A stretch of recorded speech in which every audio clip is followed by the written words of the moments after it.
Selamat malam teman-teman semua, sahabat Dewa Talks maupun teman-teman yang baru pertama kali join di webinar Dewa Talks.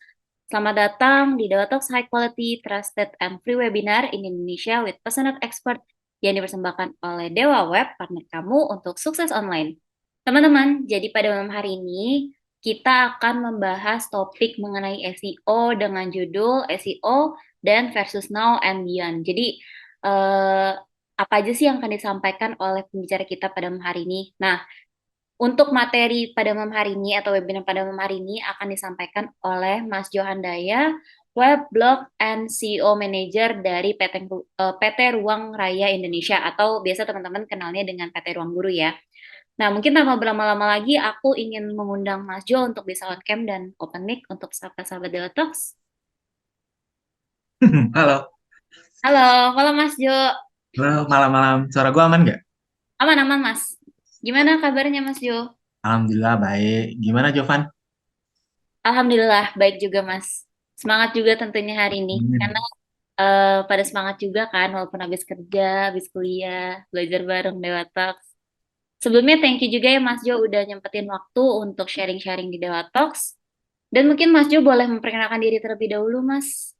Oke, halo-halo semua. Thank you buat yang udah datang malam ini. Semoga kalian nggak bosen lihat gua mungkin kalau yang udah sering. Jadi gua kerja saat ini di Ruang Guru sebagai web blog and SEO manager. Halo, selamat malam. Siapa itu? Desi, Eliska. Halo Desi. Oke, mungkin teman-teman udah nggak asing. Aku sih yakin teman-teman udah nggak asing dengan Mas Jo ya. Tapi hari ini teman-teman bisa berkesempatan untuk discuss dengan Mas Jo terkait SEO. Kira-kira gimana sih performa SEO dari masa ke masa? Nah, Mas Jo, sebelum kita masuk ke materinya nih, aku tadi udah share polling juga dan aku akan bacakan ya Mas ya terkait teman-teman Dewa Talks. Kira-kira dari mana aja sih dan umurnya berapa. Nah, untuk teman-teman Dewa Talks itu yang di Zoom kebanyakan umurnya itu 25 sampai dengan 44 tahun, tapi ada juga satu sahabat Dewa Talks yang umurnya 45 sampai dengan 54 tahun. Siapa itu yang 45 tahun? Mantap Mas, masih semangat untuk belajar.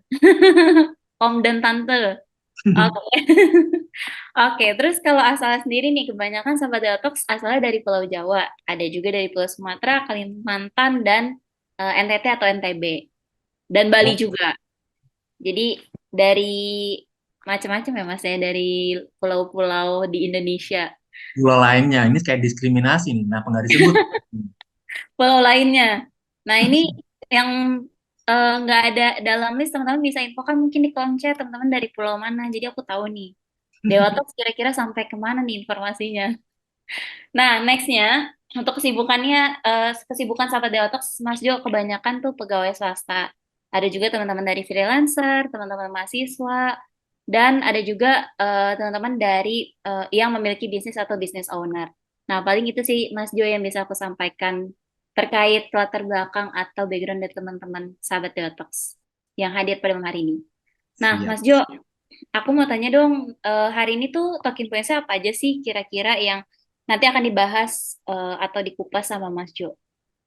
Oke, jadi hari ini kita akan berbicara perkembangan search engine dari masa ke masa, terus gimana kita menyikapinya sama perbedaan antara cara yang kita lakukan sama yang dulu kita lakukan itu yang works yang seperti apa, yang udah nggak work seperti apa.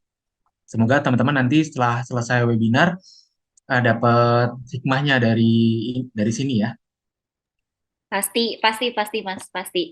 Nah, buat teman-teman juga nanti kalau misalkan teman-teman punya pertanyaan, boleh di drop pertanyaannya di kolom Q&A ya.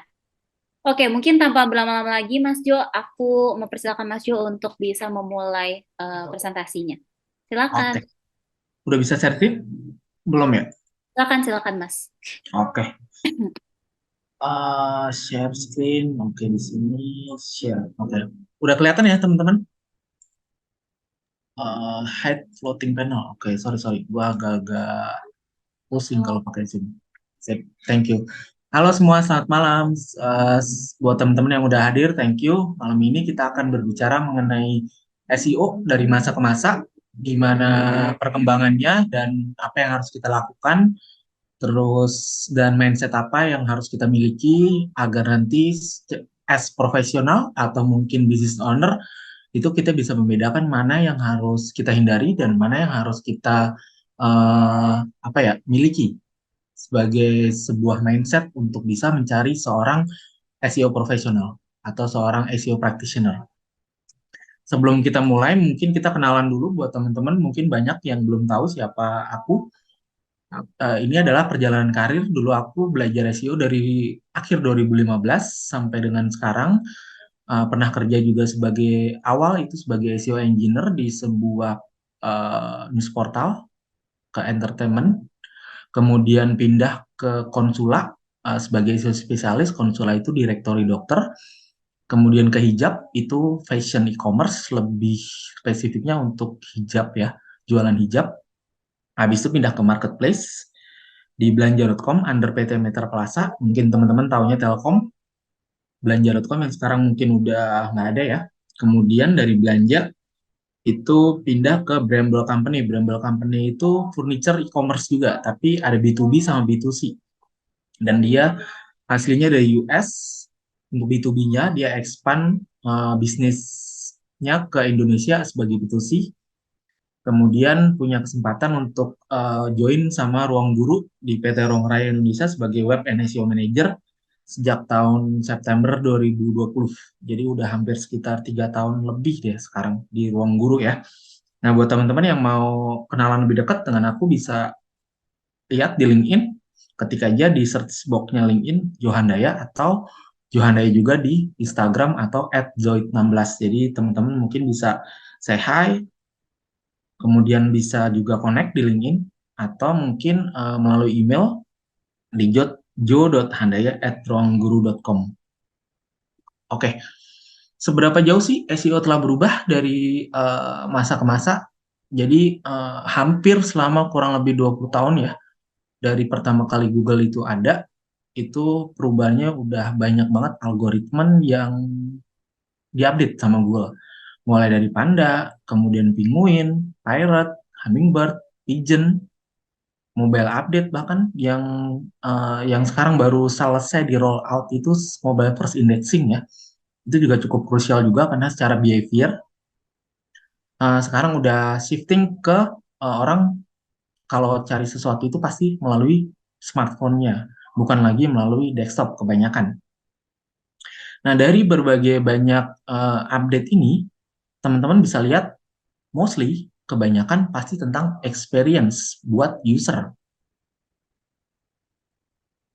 Panda itu tentang apa, Penguin itu tentang apa, kemudian Hummingbird, Pigeon, mobile update, rank brain, even mobile speed, bird, bahkan sekarang yang terakhir adalah helpful content.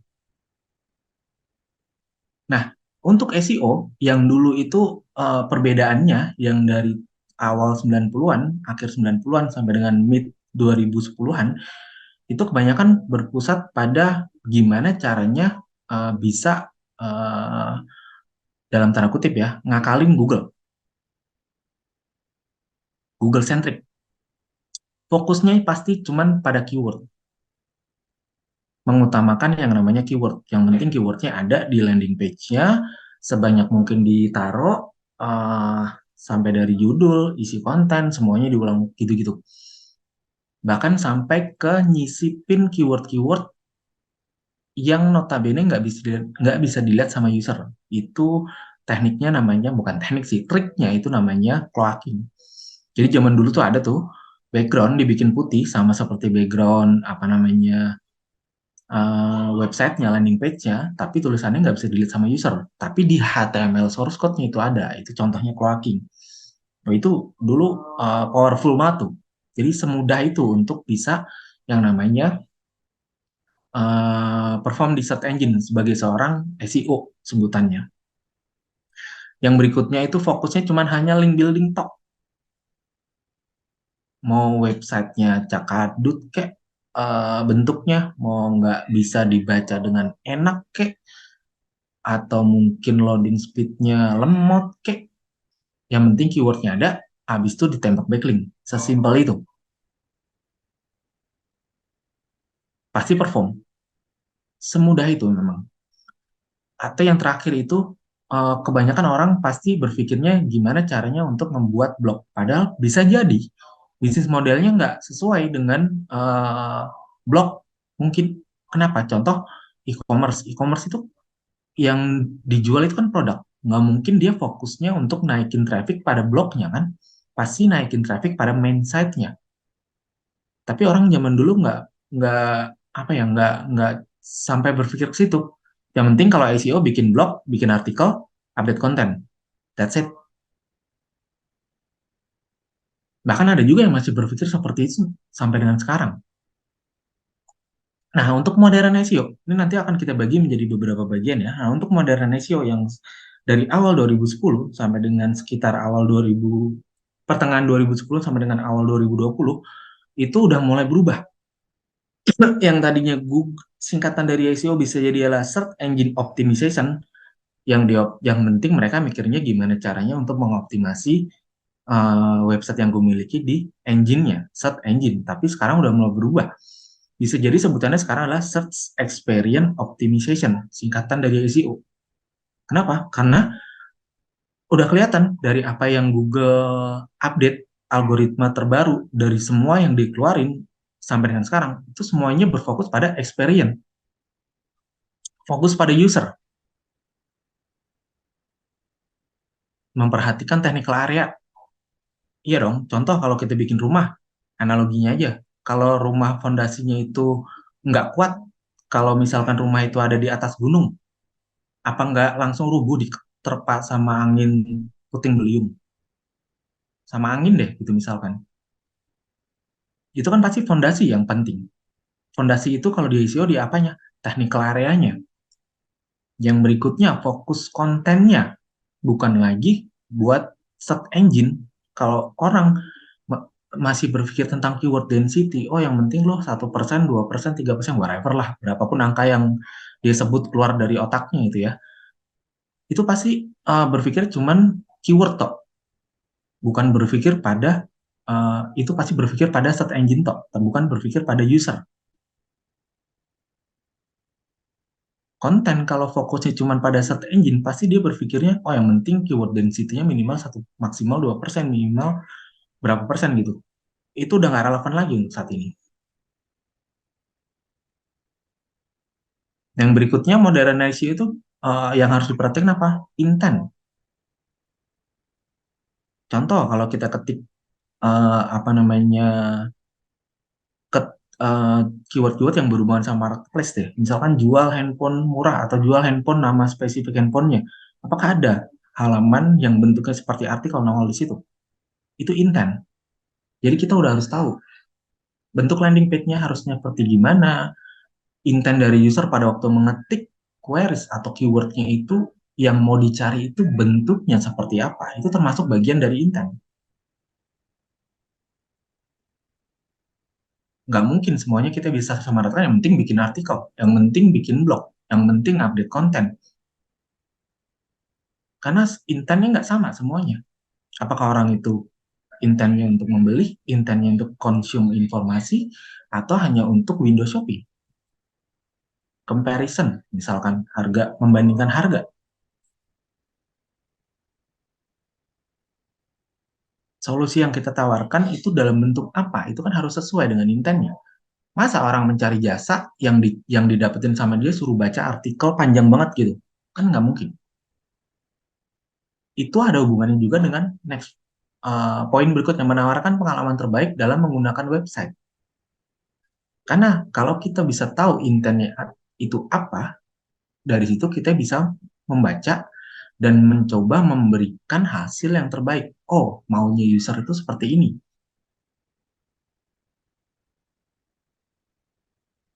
Pasti yang dicari adalah yang seperti ini. Yang berikutnya, mengutamakan expertise yang berhubungan sama IIET. Expertise sama authority itu sangat penting untuk website-website yang berhubungan sama kesehatan. Oh iya dong, nggak mungkin blog random bikin artikel tentang cara mengobati penyakit jantung. Kalau ada blog random yang membuat artikel seperti itu, yang nantinya diikutin sama orang, dan advice-nya itu salah kaprah, gimana tuh nasib orang? Nah, itulah makanya ada yang namanya IGT, Expertise Authority, sama Authoritativeness.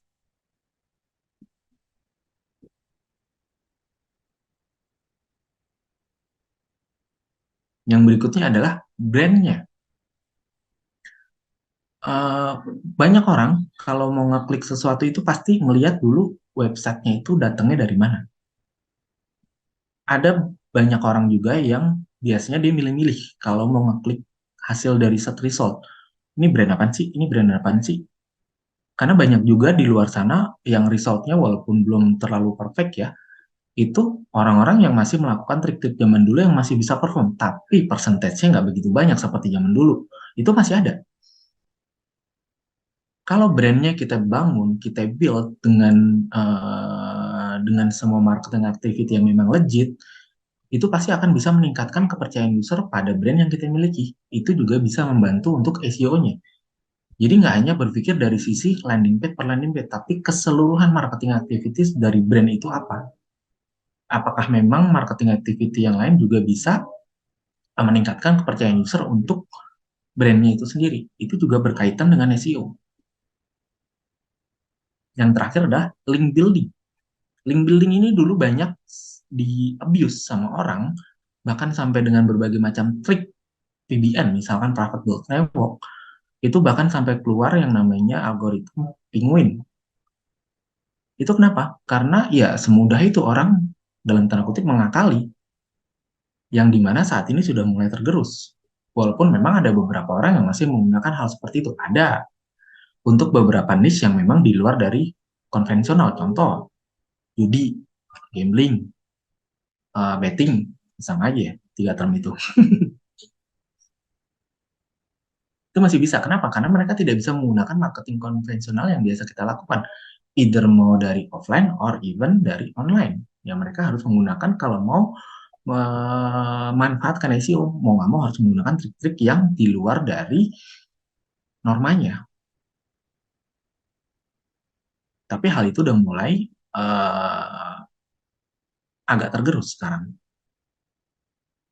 Apalagi dengan keluarnya yang namanya helpful content update.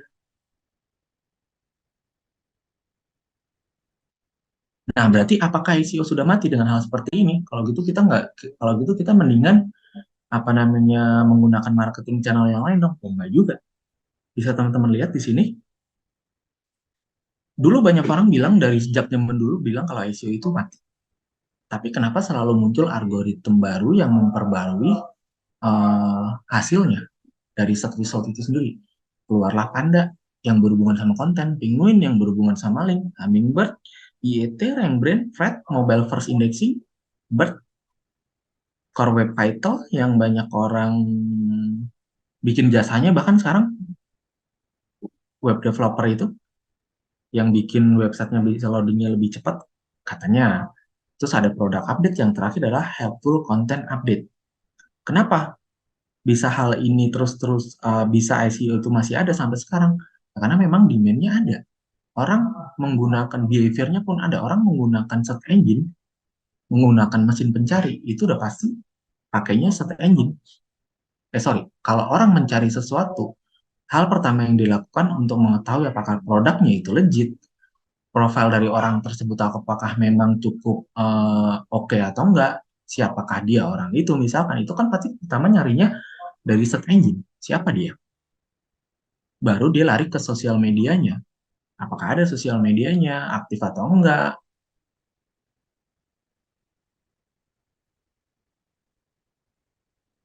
Udah mulai ditinggalin untuk out SEO, tapi memang belum benar-benar mati.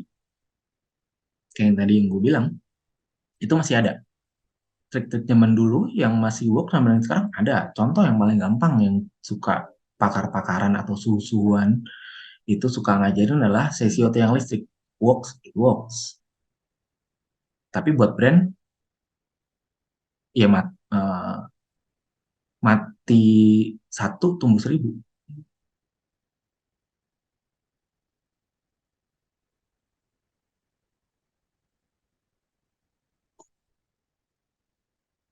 Nah, apa yang membedakan old SEO dengan modern SEO?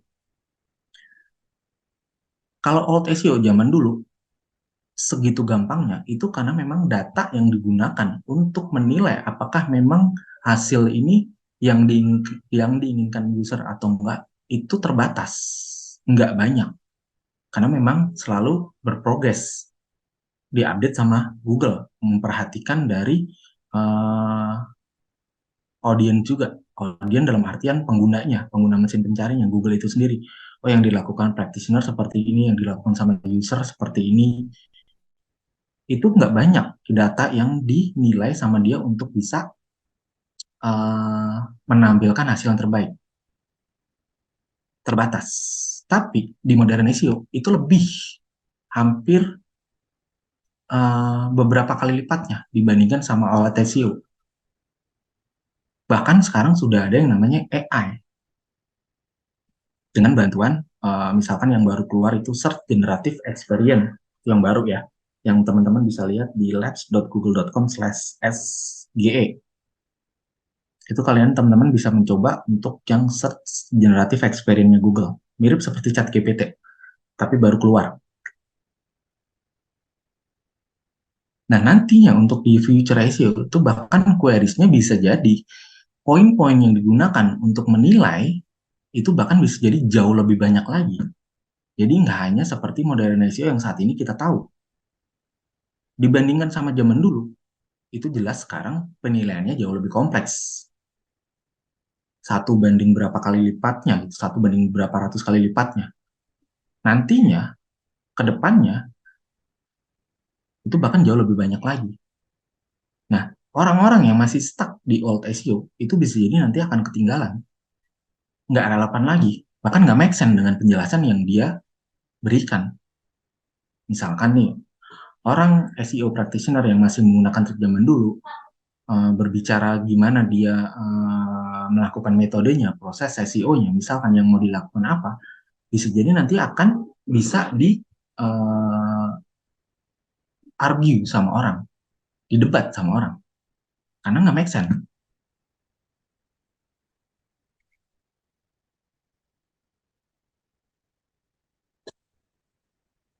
Data yang sedikit itu bisa teman-teman lihat kalau untuk old SEO, contoh, orang dengan mudah dulu title-nya cuma diganti sesuai sama keyword-nya, ada H1-nya, kontennya ditaruhin keyword sebanyak mungkin,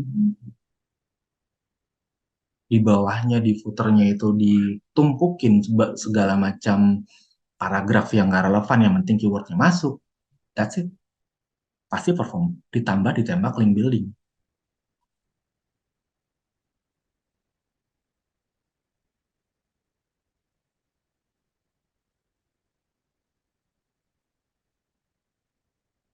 Kalau kita menanyakan ke diri sendiri dengan hasil result pencarian yang ada saat ini, kalau kita nyari misalkan uh, montir mobil terbaik gitu misalkan, dari semua hasil yang ada, gimana caranya kita bisa tahu bahwa hasil yang keluar itu adalah apa namanya, memang benar-benar seseorang yang ahli sebagai seorang montir yang punya pengalaman tinggi gitu misalkan, apakah bisa tercermin dari apa namanya, data point yang nantinya Google menilai yang saat ini modern SEO itu ada. Kalau old SEO itu kan limited, terbatas data point yang digunakan untuk menilai apakah seseorang itu disebut ahli atau enggak. Nah, old SEO nih, ini adalah contoh beberapa contoh keyword stuffing yang masih dilakukan oleh beberapa news portal. Aku kasih waktu 30 detik deh. Baca yang sebelah kiri.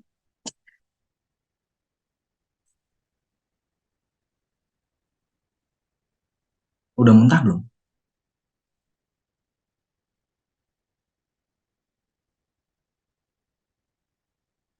Seberapa cepat kalian merasa muak dengan tulisannya? Less than 5 second? Less than 10 second?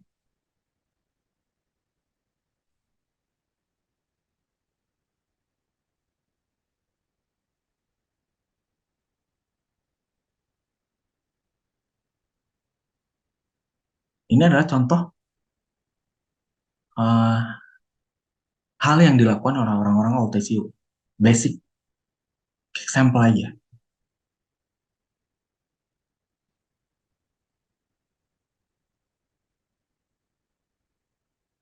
Nah, dengan menggunakan semua hal yang modern ICO lakukan, technical things yang harus diperbaiki, misalkan machine learning, data yang lebih banyak, apakah semua akan berdampak bagus untuk user experience? Jawabannya iya. Ini adalah ilustrasi data point yang digunakan dalam modern SEO untuk menilai apakah hasil yang diberikan oleh Google itu nanti sesuai sama intentnya user atau enggak. Contoh kalau kita ketik Toyota Avanza murah, yang diperhatikan apa? Google My Business-nya, di mana kantornya itu berada, misalkan si penjual itu siapa, kebiasaan usernya kayak gimana pada waktu mencari apa namanya barang itu, landing page-nya itu seperti apa, coverage itu misalkan jenis yang dijual oleh brand itu ada berapa banyak jenis mobil, modelnya, tipenya, itu uh, semua jadi sebuah penilaian. UX-nya dari aksesibilitas websitenya kayak gimana, antara satu elemen dengan elemen yang lainnya itu apakah smooth atau enggak. Brand trust factor. Brand trust factor itu termasuk bagian dari marketing activity secara keseluruhan, nggak cuma berbicara dari backlink top. Oh, kalau orang berbicara brand trust factor cuma dari sisi backlink, nggak perlu ada marketing activity.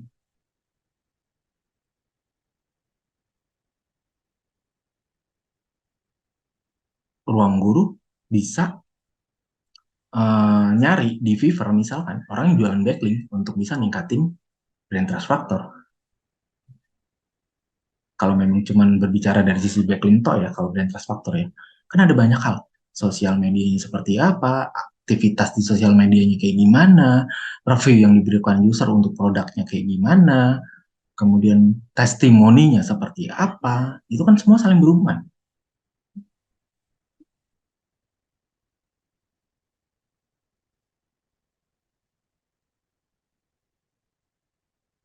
Siapakah uh, kalau untuk apa namanya brand ya, misalkan kayak semacam FMCG gitu misalkan, siapakah yang mereview kontennya kalau misalkan yang berhubungan sama kesehatan ya, kan ada banyak tuh kayak misalkan Halo Dokter, Halodoc, Klik Dokter misalkan kayak gitu, siapakah yang mereview kontennya, beneran dokter atau bukan,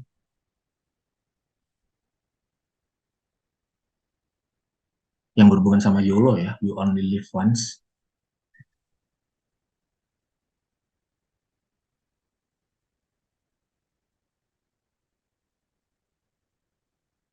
gimana kita menempatkan uh, elemen per elemennya, section per sectionnya di dalam landing page itu kayak gimana, itu termasuk juga UI UX. Nah, dengan menggunakan banyak data point yang seperti ini, search query-nya itu diharapkan akan menjadi lebih sesuai dengan apa yang user inginkan. Nggak seperti zaman dulu yang begitu mudahnya untuk orang perform. Anak SMP pun bisa untuk jadi seorang SEO kalau zaman dulu. Cuma tinggal diajarin bikin konten, masukin keyword, tembakin backlink. You are an SEO. Congrats, you are an SEO. Kan kayak gitu.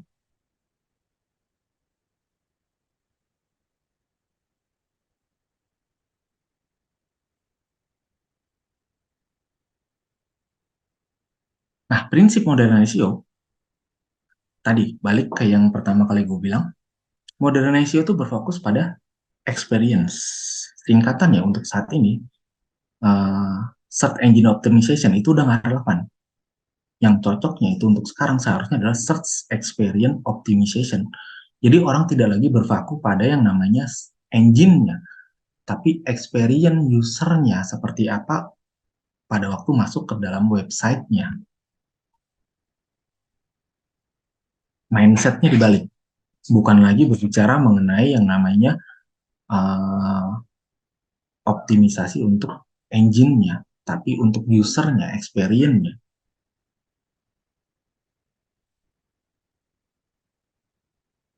Dari masa ke masa, yang diperbaiki sama Google itu related sama yang namanya experience user.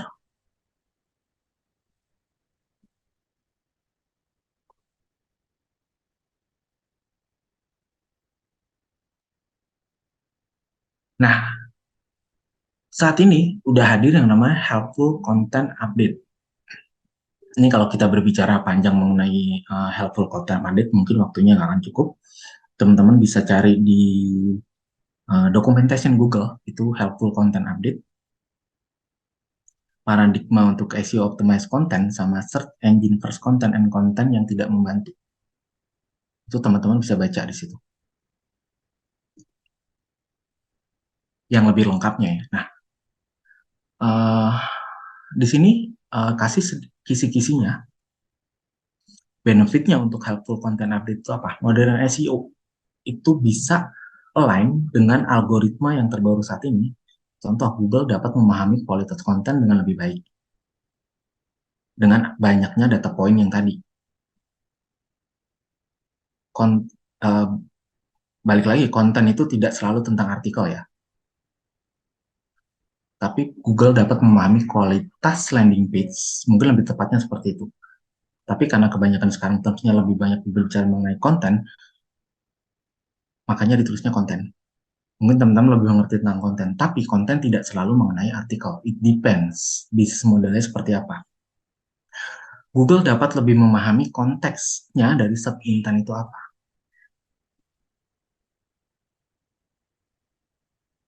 Dan Google memiliki akses yang lebih dalam dan akurat dalam hal konten dan trust. Dari brand positioning seperti apa, itu termasuk trust kan.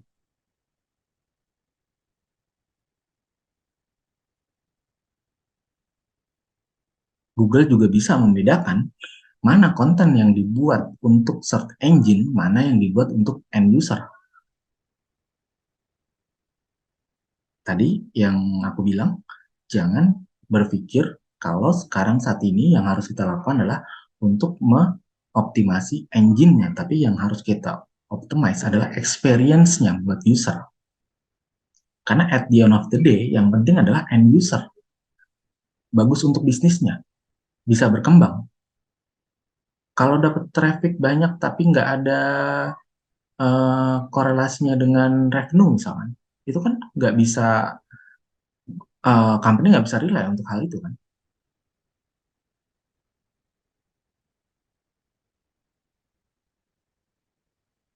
Google dapat memahami topik secara menyeluruh. Yang terakhir, Google juga dapat main di mana akhir dari kebutuhan user.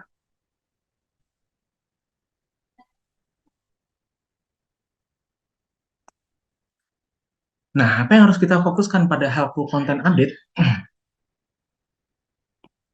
Satu, apa yang kita tawarkan?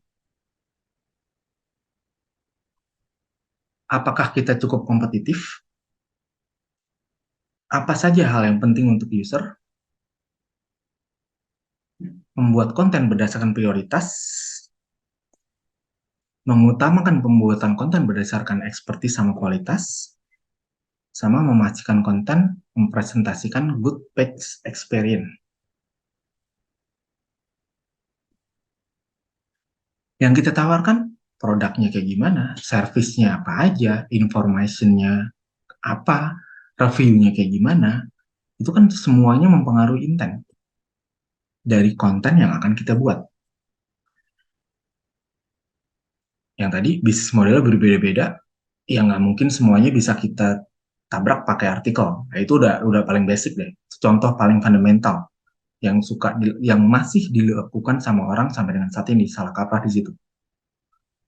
Service page dibuatnya jadi artikel.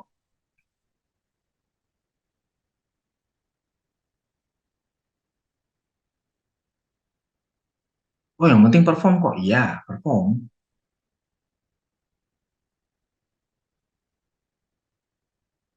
Udah di track belum kira-kira berapa banyak leads yang datang dari situ?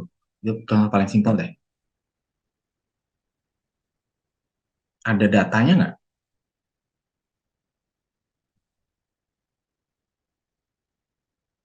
Nah, kalau e-commerce yang teman-teman sering banget lihat saat ini, kalau mencari sebuah keyword yang tadi misalkan jual handphone X murah, misal jual handphone Galaxy murah gitu misalkan, itu kan pasti e-commerce yang dapat. Landing page-nya pasti kategori page karena masih terlalu general. Handphone Galaxy tipe apa itu nggak spesifik. Pasti dapatnya adalah kategori page-nya. Nah, gimana caranya bisa perform dengan kategori page seperti itu? Itu kompleks jelasinnya. Karena nggak hanya berbicara dari sisi satu landing page itu aja. Semua hal saling berkaitan. Aset websitenya kayak gimana, kita harus membuat taksonomi websitenya secara clean. Contoh kayak gitu, simpel. Nah, kita harus tahu yang kita tawarkan itu apa. Yang paling harus kita mengerti karena SEO adalah part of marketing. Bisnis modelnya apa? Produknya kayak gimana? Apakah sebuah service atau produk? Apakah mempunyai cabang? Itu harus kita mengerti dulu.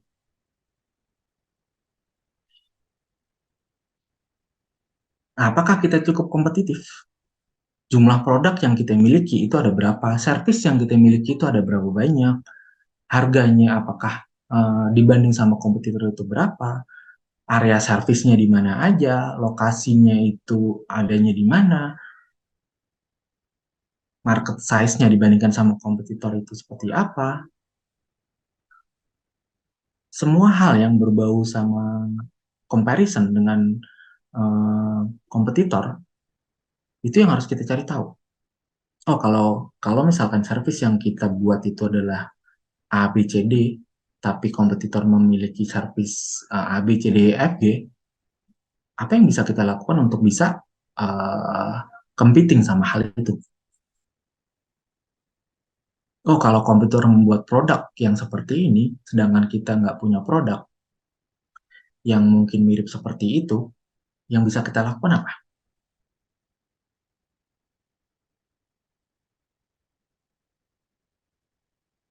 Contoh kalau toko hijau misalkan punya kategori page-nya itu ada berbagai macam dari digital, handphone, laptop, banyak banget gitu misalkan let's say 10 lah. Apakah toko oren itu eh, lebih sedikit atau lebih banyak? Itu kan dari jumlah produk udah ketahuan seberapa kompetitifnya kita untuk menawarkan hal yang sama di bisnis model yang sama. Direct kompetitor gitu siapa?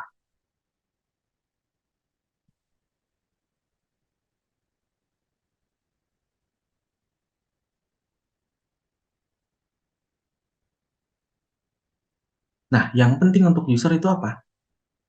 Teman-teman harus bisa mengidentifikasi hal-hal ini dulu. Kalau e-commerce misalkan informasi seputar harga produk, pengiriman, garansi, spesifikasi produknya, berapa banyak aset, dalam hal ini produk ya, produk aset yang kita miliki, itu penting.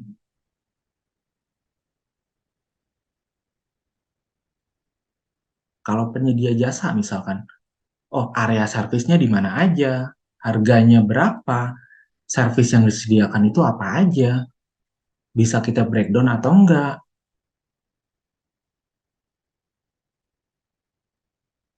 review. Kalau di e-commerce, apakah nanti landing page produknya harus ada section untuk review atau enggak? Kalau enggak itu kenapa? Kalau iya kenapa? Misalkan, apakah di halaman service yang kita miliki harus ada review user atau enggak? Atau mau kita buat sebagai halaman yang berbeda? Nah ini kan salah satu hal yang bisa kita diskusikan.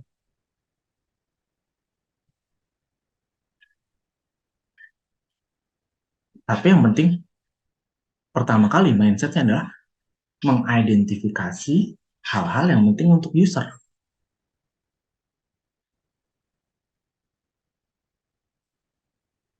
Bukan yang penting backlinknya banyak.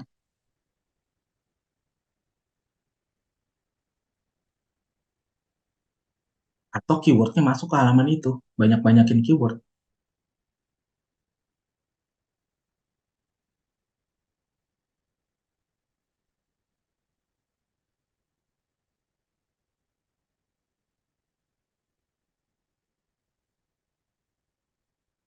Membuat konten berdasarkan prioritas yang penting untuk user. Dan pasti memperhatikan IET guideline ya. Teman-teman bisa googling IET guideline itu apa. Yang pasti bukan berdasarkan set volume tertinggi. Karena set volume tertinggi itu udah nggak relevan. Kalau misalkan nih, ruang guru yang real, yang relevannya adalah mengenai edukasi, edutech. Apakah kita harus perform di keyword misalkan game offline? Itu set volumenya tinggi banget, bisa jutaan. Apakah kita harus perform di keyword itu? Kan nggak mungkin. Atau misalkan uh, website yang berhubungan sama properti gitu, misalkan website yang berhubungan sama properti, dia bikin artikel di blognya itu cara membuat CV yang baik dan benar. Orang nyari kerja, lagi nyari tahu cara membuat CV yang baik dan benar, emang bisa beli properti?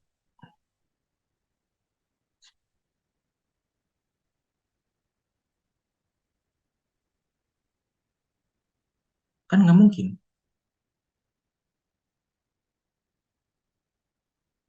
Audiens Audiensnya jadi berantakan itu.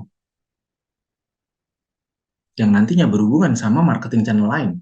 Contoh kalau ada orang Google, orang SEM-nya gitu, mau remarketing gitu misalkan. Oh, berantakan persona audiensnya. Orang-orang yang, kalau misalkan dia perform ya, kalau misalkan dia perform dengan keyword itu, berantakan tuh persona audiensnya. Orang-orang yang punya kemampuan untuk membeli rumah, jadi kena sama target iklannya.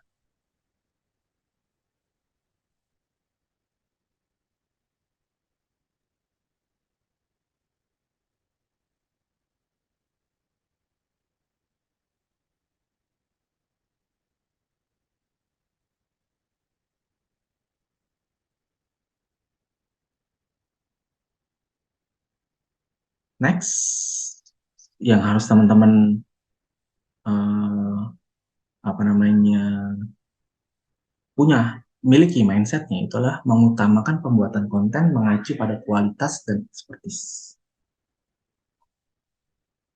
bukan eh, bukan yang penting ada, bukan yang penting bikin konten. Oh, kalau kayak gitu pakai ya kelar.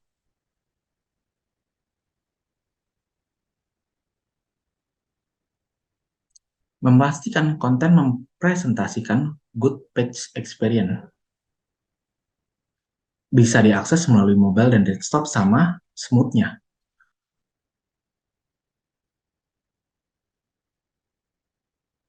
Nggak hanya berpikir dari sisi mobile side, tapi juga berpikir dari sisi desktop side, and vice versa. Begitu juga kebalikannya.